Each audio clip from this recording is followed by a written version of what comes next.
Hello, it's John Heaton, and going to work my way through the more recent solo albums, although this one, 1983, but I haven't reviewed it.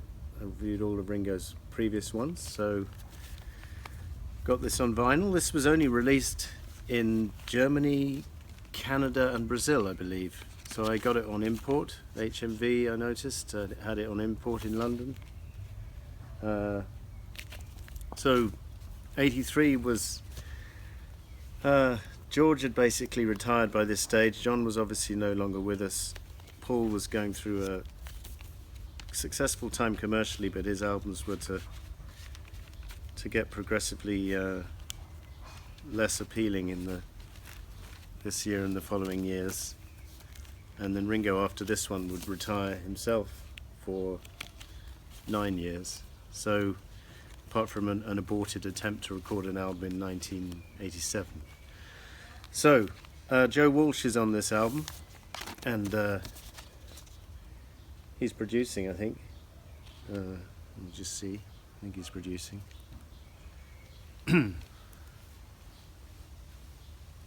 I can't find the producer credits, but anyway. I'm going to show you the label quickly, but I can't show it to you for long because it's a very hot day here in Budapest. So it's on the Boardwalk Entertainment Company label, and I think this particular pressing is a German pressing, produced by Joe Walsh. It says it on the label. So I think I'm right in saying this was Joe Walsh's first collaboration with Ringo. He would collaborate quite a bit with him on future albums, but I don't think he'd collaborated with him. I don't think he was on Stop and Smell the Roses. I'm not completely positive about that, but anyway, they became great friends and actually became brothers-in-law because Joe Walsh married Barbara Bach's sister in a few years later, quite a few years later after this, I think. So I'm going to put this record in the shade so it doesn't get warped.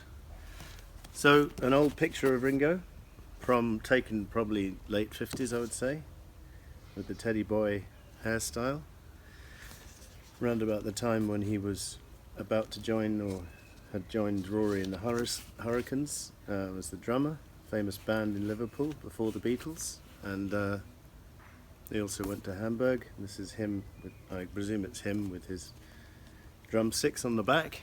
So Joe Walsh is playing some mean guitar on the opening track, In My Car, and he was to cover this track for his solo album Got Any Gum, which I don't think Ringo was on that version, but it was a fairly similar version in style. So this is a good track, and it was written by Joe Walsh, Richard Starkey, Mo Foster and Kim Goody.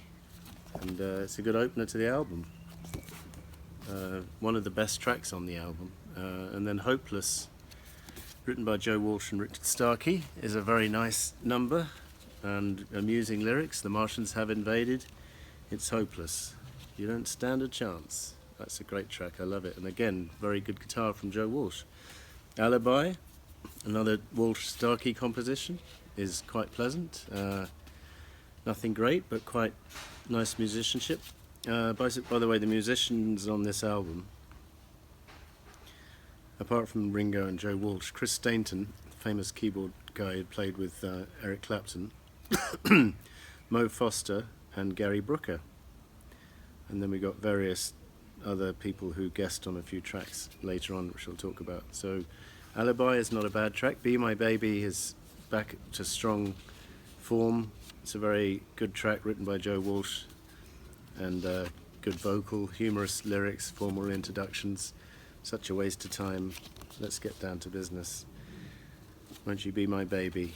I'm not sure if it was written about anyone in particular, but Ringo sings it quite amusingly.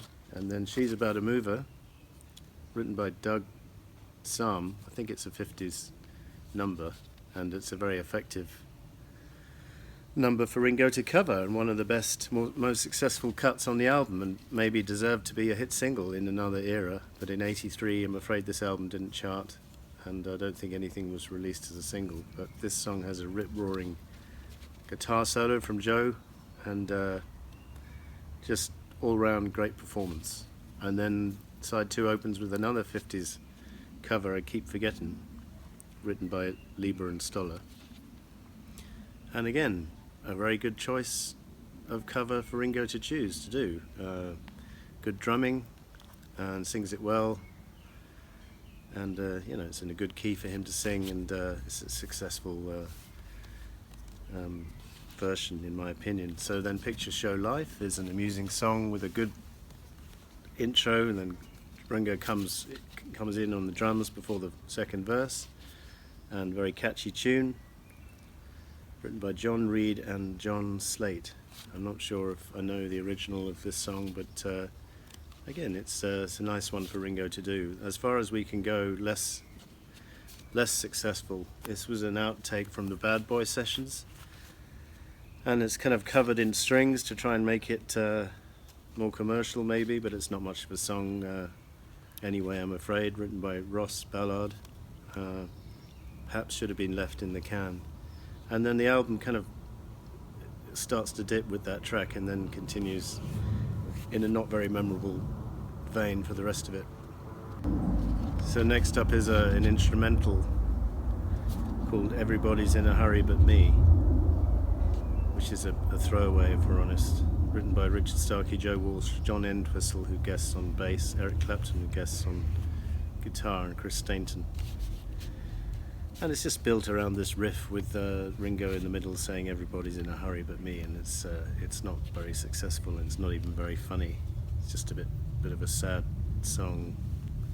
Sad to hear Ringo stoop to this level, I'm afraid. And then going down, it's got quite a nice groove and nice riff, but it's unfinished. You know, the words start off making sense, and then by the time of the second or third verse, Ringo's not really singing anything. It's just scat singing or not singing at all, and it has an air of being unfinished about it, which is not very satisfying and not a good way to close the album. So sorry that we had to end on such a negative note, because this album starts strongly, and side 1 is very consistent, and side 2 starts off strongly with Keep Forgetting in Picture Show Life. It's just that the album is let down by the last 3 tracks, but I was glad to have this when it came out. Very happy that Ringo was still recording, even though he was to stop after this, and as I say, managed to get it on import even though it wasn't released in the UK,